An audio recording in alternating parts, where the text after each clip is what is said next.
Hola, muy buenas noches, bienvenidos a otra emisión del Economista TV. El primer invitado del programa de hoy es Sergio Berenstein, que es director de la consultora Poliarquía. Bueno, Sergio, te hemos invitado hoy porque ya se han presentado todas las listas, se han compuesto y definido las fórmulas electorales para octubre. Obviamente la que más expectativa había generado era la del oficialismo, pero también hubo algunas otras, no diría sorpresas, pero a último momento también se confeccionaron algunas listas que generaron bastante interés. ¿Cuál es tu visión, digamos, de este armado que se ha hecho de la candidatura vicepresidencial de Vudú, el caso de Mariotto en la provincia de Buenos Aires, acompañando a Scioli? Primera definición, creo que hay una fortaleza relativa al oficialismo, debilidad y fragmentación en la oposición.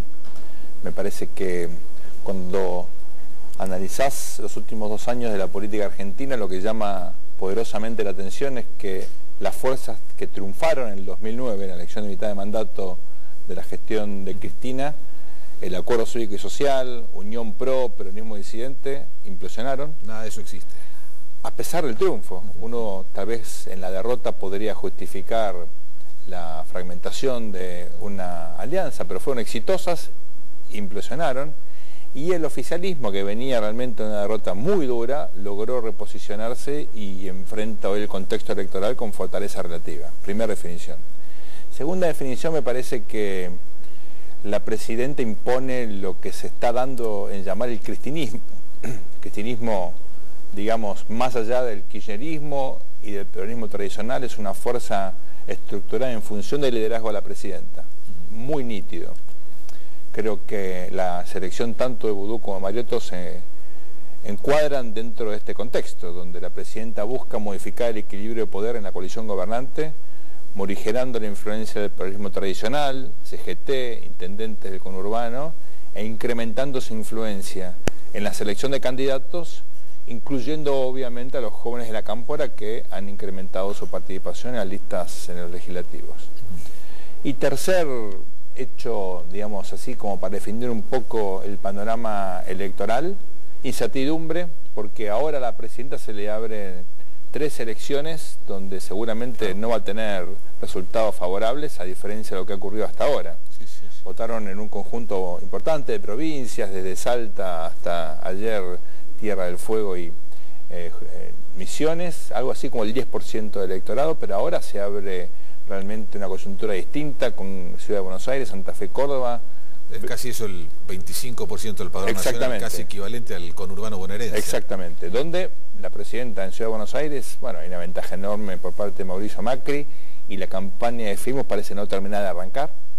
En Santa Fe, por ahora, hay cierto predominio del candidato oficialista en la provincia, claro, Bonfatti, pero la sorpresa ahí la puede dar, veremos a ver qué pasa en las próximas semanas, del CEL, el candidato del PRO, relegando en tercer lugar nada menos que Agustín Rossi, el presidente del bloque de diputados del oficialismo, y finalmente en Córdoba el kirchnerismo no tiene candidato. Dicen algunos que hay ahí una negociación con juez para que no gane de la Sota, pero si de la Sota llega a ganar, hay ahí, cuidado, alguien que desde el peronismo tradicional le pone un límite a la presidenta y ya significa, es un candidato presidencial para el 2015. ¿Cuál crees a tu juicio, Sergio, que va a ser el impacto electoral de estas designaciones que ha hecho la presidenta, o si realmente va a tener alguno? ¿Realmente que el candidato a vicepresidente sea Vudú, agrega algo, o los votos son de ella y de nadie más y ningún candidato ni le agrega ni le resta mucho? Yo creo que en términos electorales Boudou no le agrega demasiado a la presidenta, porque la presidenta está muy bien. A diferencia de lo que pasaba tal vez con Cobos en el año 2007, que trae detrás de sí a una constelación de actores que territorialmente implicaban, digamos, un 8 o 9% de votos, lo que se dio en llamar el radicalismo K en esa época, intendentes de la provincia de Buenos Aires.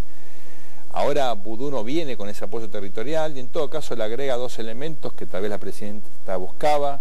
Uno, alguien que pueda hacer campaña, que tiene buena presencia mediática, probablemente ahora vaya Boudou a Santa Fe, por ejemplo, apoyar a Rossi.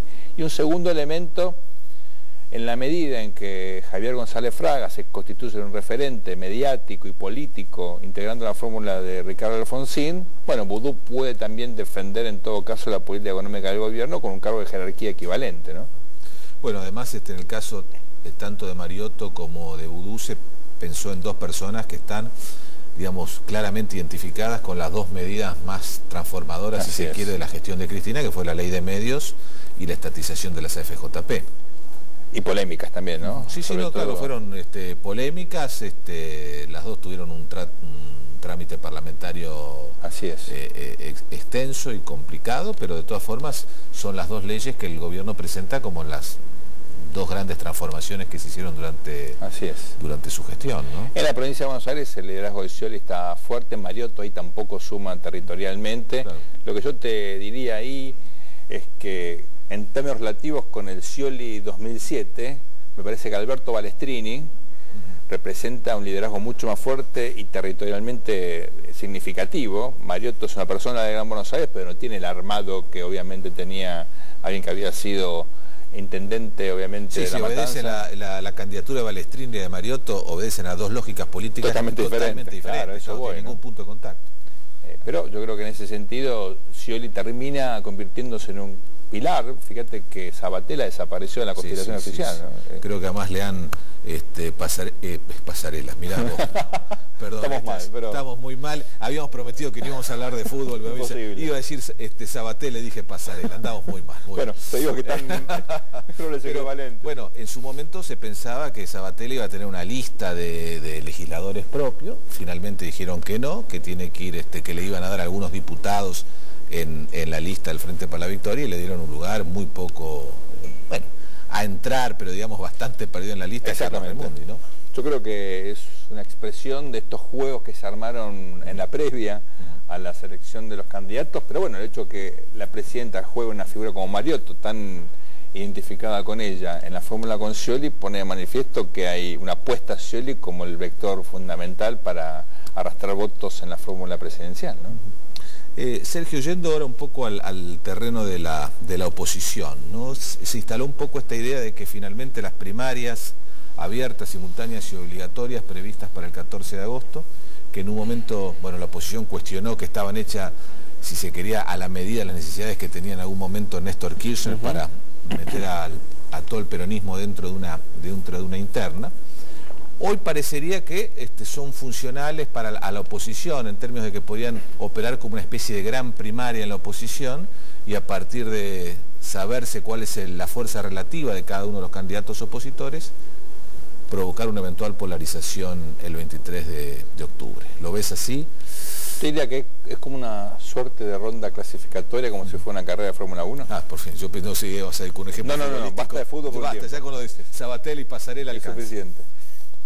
Donde vos tenés una grilla que se va a definir el 14 de agosto y ahí, si efectivamente hay un segundo claro, cosa que no sabemos porque existe la posibilidad que haya varios en un umbral relativamente parejo de votos, pero si hay un segundo que de alguna forma toma cierta distancia del resto del pelotón, puede enfrentar al electorado no kirchnerista, que es un 40% de la Argentina, más un electorado independiente que está buscando un cambio porque está insatisfecho con la política de seguridad, con la cuestión de las drogas, con la inflación, con un estilo autoritario que efectivamente tiene el gobierno, y decirle, yo soy el único que puede competir.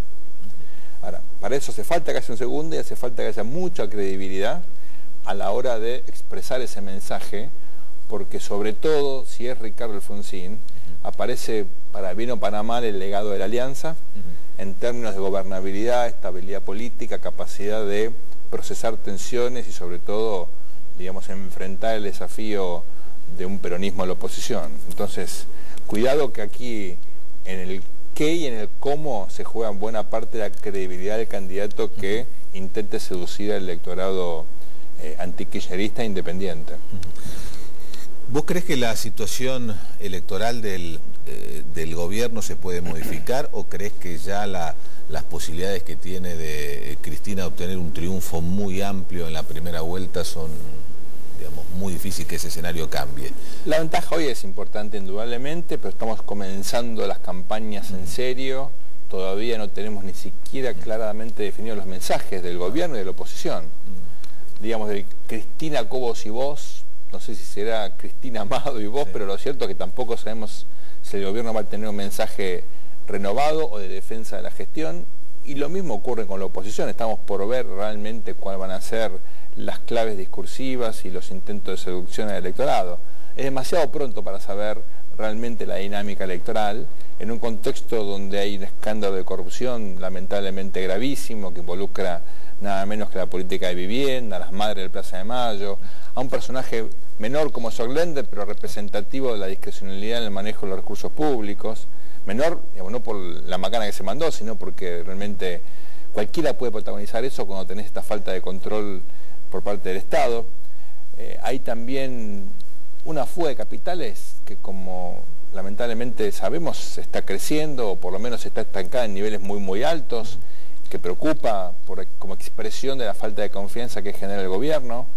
Hay también dudas respecto de cuál va a ser la reacción del peronismo tradicional que se siente agredido por esta actitud tan firme de la presidenta de dejar afuera a sindicalistas, expresiones del conurbano. Veamos cómo esto termina procesándose, ¿no? Está este escenario inmediato de 3 elecciones en distritos muy relevantes en los cuales, todo indicaría que los candidatos del oficialismo nacional van a perder frente a candidatos de los oficialismos locales. Exacto, con lo cual tenemos casi 4 meses, de los cuales las primeras 8 o 9 semanas van a ser definitivamente claves para explicar la segunda parte del proceso electoral, pero esto está recién comenzando. Muy bien, Sergio Berenstein, muchas gracias por estar en el programa de hoy, sobre todo un día tan especial para los riverplatenses. Hacemos un corte y ya volvemos.